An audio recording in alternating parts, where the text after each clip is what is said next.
नमस्कार मंडळी, मी वर्षा आपल्या यूट्यूब चॅनलमध्ये तुमच्या मनपूर्वक स्वागत करते.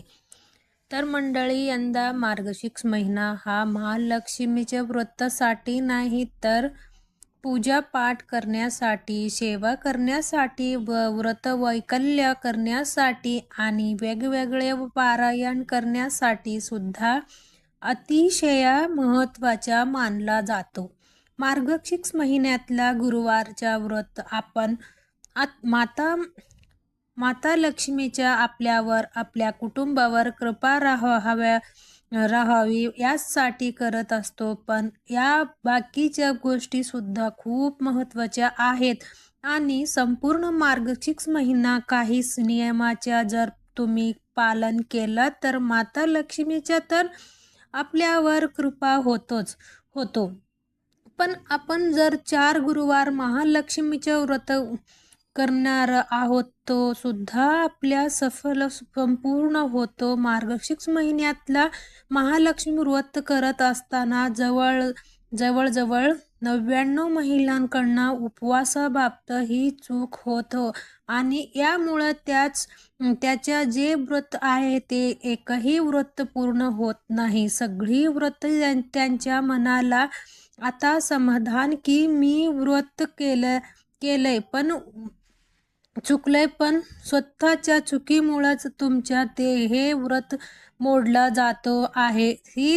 ती चूक म्हणजे मार्गशीर्ष महिन्यातल्या गुरुवारच्या व्रताला बरेच जण काय करतात की दिवसभर फराळाच्या पदार्थ खातात आणि संध्याकाळी पूजा झाल्यानंतर ना रात्री उपवास सोडतात. हे असंच करायचं असतो. पण जे फराळाचा पदार्थ तुम्ही खात आहोत तर मार्गशीर्ष गुरुवारच्या व्रताला त्या पदार्थामध्ये तिखट मीठाचा वापर करायचा नसतो. तिखट मीठ फक्त रात्री उपवास सोडताना जेवताना आपल्याला एकच वेळी खायचं असतं आणि ते खाल्ल्यानंतर ना आपण उपवास सुटतो असतो.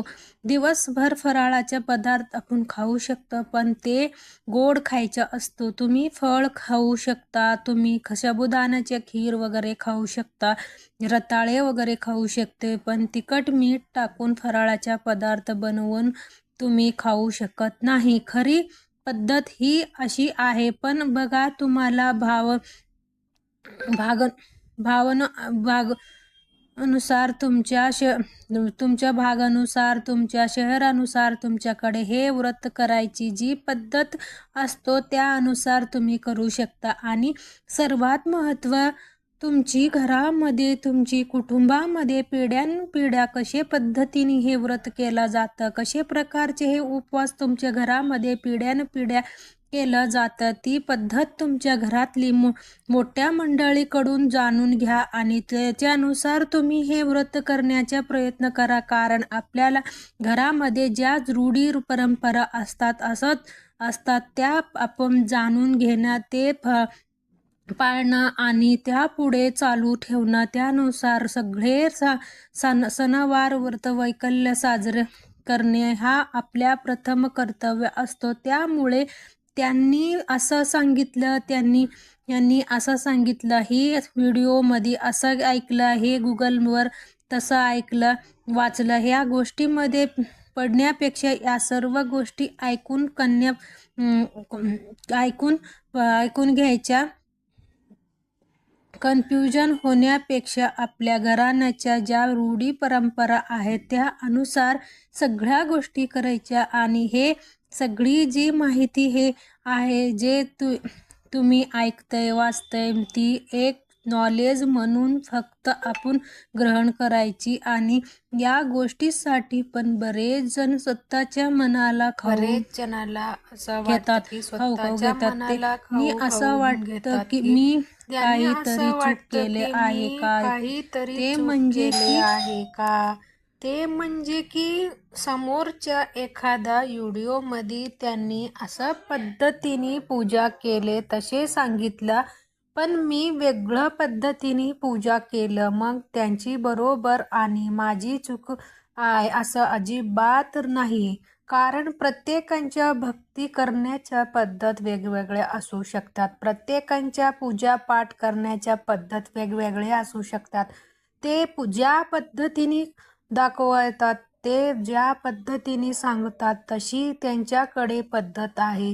ते दाखवतात आणि तुम्ही ज्या पद्धतीने ज्या प्रकार पूजापाठ करताय तसे तुमच्या गावामध्ये, तुमच्या शहरामध्ये, स्पेशली तुमच्या घरामध्ये पूर्वीपासून ज्या प्रकार पूजा केला जाते, तुम्ही लहानपणीपासून आपल्या घरातली मंडळींना त्या प्रकारे पूजापाठ करताना बघितलेली आहे, म्हणून तुम्ही असे प्रकार करताय. त्यांनी जे दाखवला ते सुद्धा योग्य आहे आणि तुम्ही ज्या पद्धतीने करताय ते पद्धत सुद्धा योग्य आहे. आणि एक गोष्ट लक्षात घ्या, देव हा भक्तीचा विषय आहे. देव ही भिंतीचा विषय नाहीये. ज्यांच्यामुळे माझी काहीतरी चूक झाली तर माता लक्ष्मी मला शिक्षा देईल, देव मला शिक्षा देईल, माझी काहीतरी वाईट होईल असं अजिबात नाही. देव कधीच कोणाच्या वाईट करत नाही. आपल्यासोबत जे काही वाईट होत असतो ते आपल्या कर्मानुसार होत असतो. दुसरा महत्त्वाचा नियम स्वास्तिक अन्न खाऊनच आपल्याला हा उपवास सोडायचा असतो आणि स्वास्तिक अन्नाचाच नैवेद्य आपल्याला दैवाला सुद्धा दाखवायचा असतो. त्यामुळे ज्या दिवशी जेही काही आपण स्वयंपाक बनवणार आहोत, भाजी वरण, तर त्यामध्ये कांदा लसूणाचा वापर करायचा नाही. कारण कांदा लसूण हे तामसिक पदार्थ मानलं जातं आणि नैवेद्य दाखवण्यासाठी, उपवास सोडण्यासाठी पदार्थामध्ये याचा वापर केला जात नाही. तुम्हाला या दिवशी वरण भात, भाजी पोळी जेही काही स्वयंपाक बनवायचे असेल ते बनवा, पण खीर मात्र आवर्जून बनवायची आहे. माता लक्ष्मीला खीर अतिशय प्रिय आहे आणि त्या खीरामध्ये आवर्जून जर तुमच्याकडे केसर असेल तर केसरांच्या 1-2 पाकळ्या टाकायच्या आहे आणि या केसरयुक्त खीराच्या नैवेद्य माता लक्ष्मीला आपल्याला दाखवायचे आहे आणि त्यानंतर ते दाखवलेला नैवेद्य घरातल्या सर्वांनी जेवण करताना प्रसाद म्हणून ग्रहण करायचे आहे. आता खीर तुम्ही शेवयाचे बनवू शकता, तांदूळाच्या बनवू शकता, खारव्याच्या बनवू शकता. तुम्हाला ज्या प्रकारची खीर बनवता येतं त्या प्रकारचे तुम्ही बनवू शकता किंवा मखानाच्या सुद्धा बनवू शकता किंवा प्रत्येक गुरुवारी एक गुरुवारी तांदूळाचे बनवा, एक गुरुवारी शेवयाच्या, एक गुरुवारी रव्याच्या, एक गुरुवारी मखानाच्या सुद्धा बनवू शकता. प्रत्येक गुरुवारी वेगवेगळ्या पदार्थांचे खीर बनवून त्यांच्या नैवेद्य तुम्ही माता लक्ष्मीला अर्पण करू शकता. एखादी गुरुवार जर मासिक पाळी आली तर तुमच्या घरातल्या इतर मंडळींना पूजा मांडणं करणं, कथा वाचवायला, नैवेद्य दाखवायला, आरती करायला सांगितलंय आणि तुम्ही उपवास करायचा आहे आणि ते गुरुवार तुम्ही 4 गुरुवारमध्ये काउंट करू शकता. कारण मार्गशीर्ष महिन्यातला गुरुवारचा व्रत हे पहिला गुरुवार सुरू केला जाते आणि शेवटच्या गुरुवारी त्यांचे उपवास केलं जातं. आता बरेच जण म्हणतात की आमच्या एखादी गुरुवार सुटला, मासिक पाळीमध्ये वगैरे गेला तर मार्गशीर्ष महिना संपल्यानंतर पुढच्या गुरुवारी आम्ही उद्यापन करावं का? तर बघा, बरेच जण म्हणतात ते करावे, पण खऱ्या अर्थाने ते मार्गशीर्ष महिन्यातलाच गुरुवार व्रत आहे. त्यामुळे मार्गशीर्ष महिन्यातला पहिला गुरुवारी हे व्रत सुरू करायचे असतो आणि मार्गशीर्ष महिन्यातला शेवटच्या गुरुवारी हे व्रताचे उद्यापन करायचे असतो. पण शेवटी काय तुम्ही तुमच्या घरातली मोठ्या मंडळींना विचारून बघा, तुमच्या गावातल्या शहरातला कसे प्रकार केला जाते. तुमच्याकडे जर मार्गशीर्ष महिना संपल्यानंतर याच्या उद्यापन केलं जातं असेल तर तुम्ही करू शकता, पण शक्यतो मार्गशीर्ष महिन्यातल्या शेवटच्या गुरुवारी या व्रताच्या उद्यापन केला जातं. प्रत्येक गुरुवारी उंबरवट्या हळदीचे लेपन करायचे आहे. तर तुम्हाला शक्य झालं तर संपूर्ण मार्गशीर्ष महिना उंबरवट्याला हळदीचे लेपन केलं, उंबरवट्याला दररोज पूजन केलं तर अतिशय उत्तम आहे. माता लक्ष्मीच्या कृपा होते आणि आपल्या घरामध्ये जे दारिद्र्य आहे ते रोजची किरकिर आहे, भांडण आहे, आजारपण आहे, वास्तुदोष आहे, ह्या सगळ्या दोषामुळे होणारे जे त्रास आहेत हे हळूहळू कमी होतं आणि आपल्या घरामध्ये प्रसन्नता नांदतो आहे असा तुम्हाला अनुभव येऊ लागतो. त्यामुळे शक्यतो झालं तर दररोज हळदीचे लेपन करायचा प्रयत्न करा. प्रत्येक गुरुवारी मुख्य दरवाजा पुसून त्यावर हळदी किंवा कुंकाच्या स्वास्तिक काढायच्या आहे. तर तुम्हाला खांब्याची पान मिळालं तर प्रत्येक गुरुवारी दरवाजाला आंब्याच्या पानाच्या तोरण सुद्धा लावायचे आहे. त्याच्याबरोबर प्रत्येक गुरुवारी माता लक्ष्मीच्या पूजन झाल्यानंतर गुरुवारच्या पूजा झाल्यानंतर तुमच्याकडे श्रीयंत्र असेल किंवा माता लक्ष्मीची मूर्ती असेल किंवा फोटो असेल जे आपण पूजासाठी ठेवलेली आहे त्यावर आपल्याला कुंकुम अर्चन करायचं आहे. तुम्हाला जर जमला तर 16 वेळी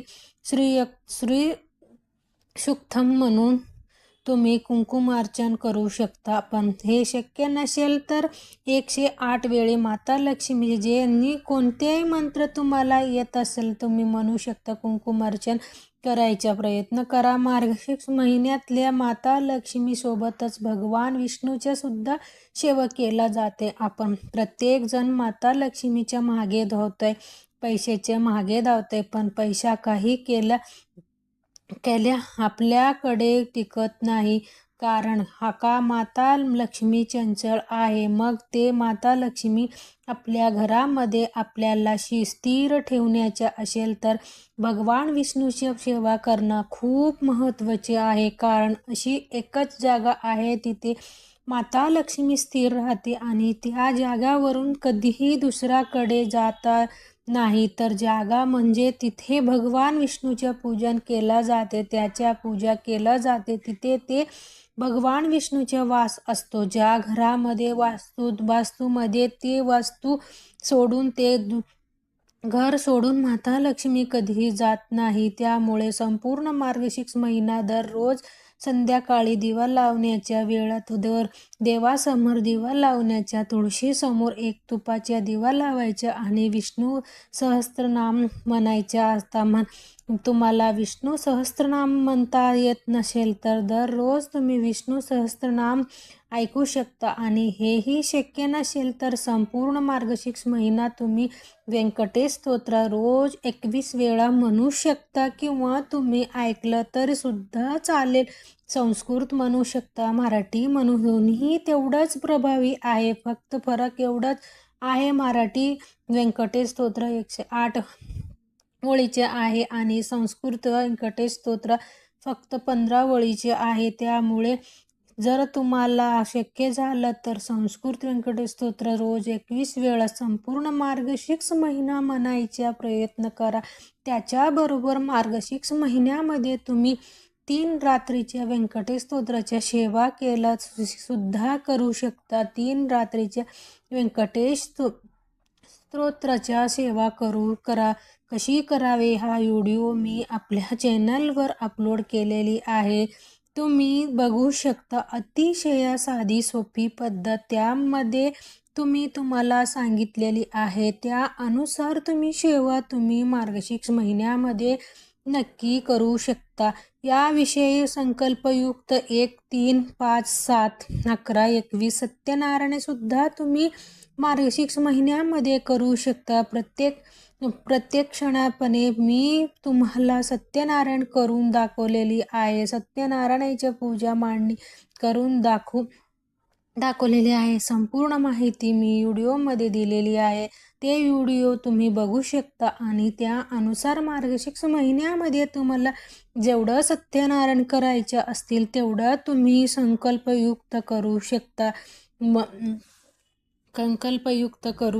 मार्गशीर्ष महिन्यात गंगा स्नानाच्या सुद्धा खूप जास्त महत्त्व आहे. बरेच लोक मार्गशीर्ष महिन्यामध्ये तीर्थस्थानी जाऊन तिथे नदीमध्ये वगैरे स्नान करतात. पण आपल्या पैकी बरेच जणांना हे शक्य नाही. मग त्यासाठी काय करायचं? पूजा साहित्याच्या दुकानामधून गंगाजल छोटीशी बॉटल आणून देवात ठेवायच्या आणि दररोज सकाळी स्नान करताना आंघोळीच्या पाण्यामध्ये अगदी चमचाभर गंगाजल टाकायच्या आणि त्या पाण्याने स्नान करायचा प्रयत्न करा.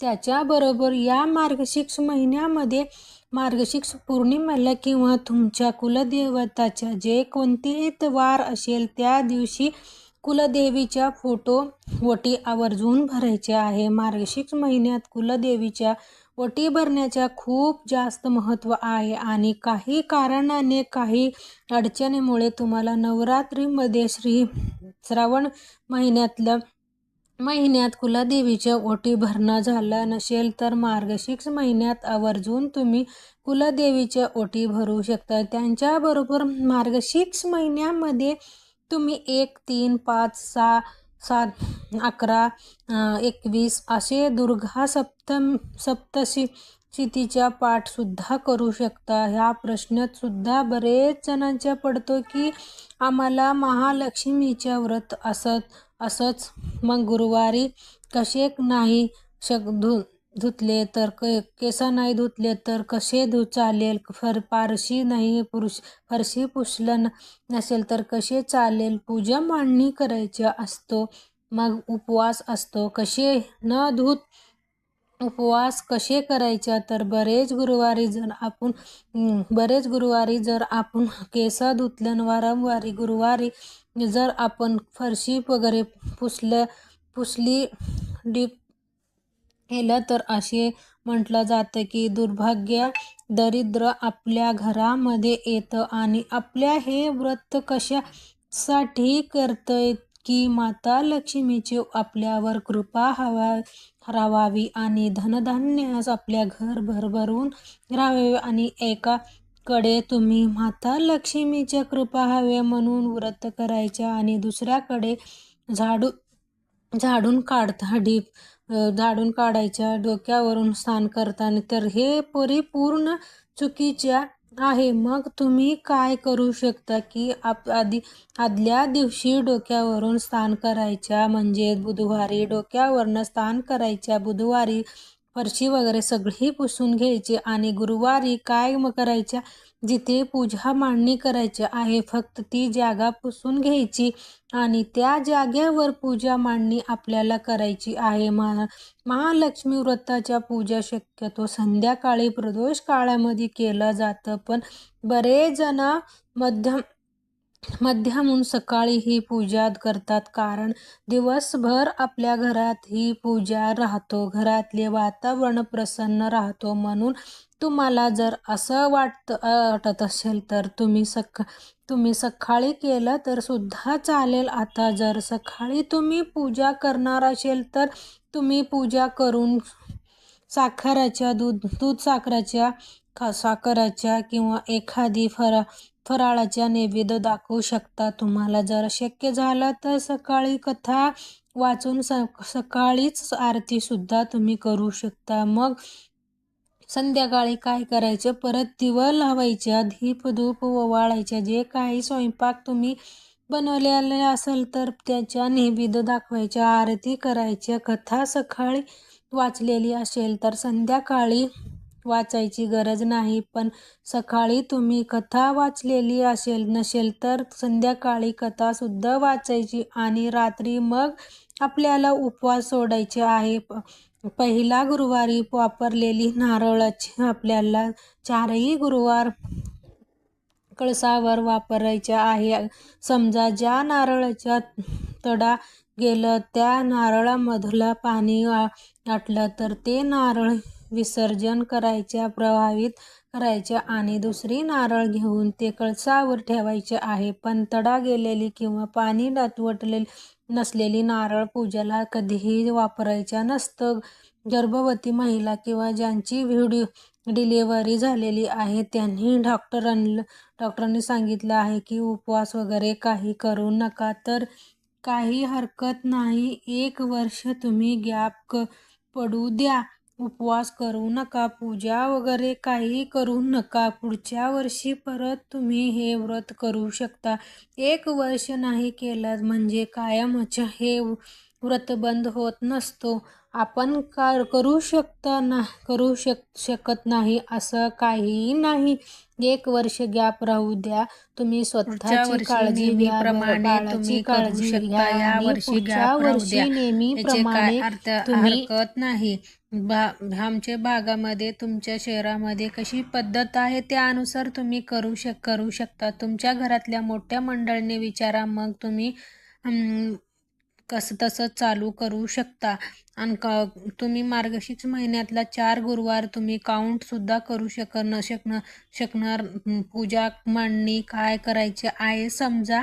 मार्गशीर्ष महिन्यातला गुरुवार पूजा तुम्ही संध्याकाळी करणार असेल तर स्वामीची गुरुवारची पूजा तुम्ही सकाळी करा, किंवा सकाळी तुम्ही मार्गशीर्ष महिन्यातली गुरुवार पूजा केलं आणि स्वामीच्या गुरुवार पूजा संध्याकाळी केलं तरी सुद्धा चालू शकते. या दोन्ही पूजा मांडणी तुम्ही बाजूबाजूला करू शकता. आय होप तुम्हाला आपल्याला सर्व प्रश्नाचे उत्तर ह्या व्हिडिओमधून मिळाले असेल. पण तरी सुद्धा अजून काही प्रश्न असतील तर खाली कमेंटमध्ये सेक्शनमध्ये तुम्ही विचारू शकता. नक्कीच त्यांच्या उत्तर देण्याचा मी प्रयत्न करते. नमस्कार, भेटूया नेक्स्ट व्हिडिओमध्ये. तुम्हाला व्हिडिओ आवडले असलं तर लाईक करा, शेअर करा आणि व्हिडिओला सबस्क्राईब करा. भेटूया नेक्स्ट व्हिडिओमध्ये. श्री स्वामी समर्थ. Bye bye. धन्यवाद.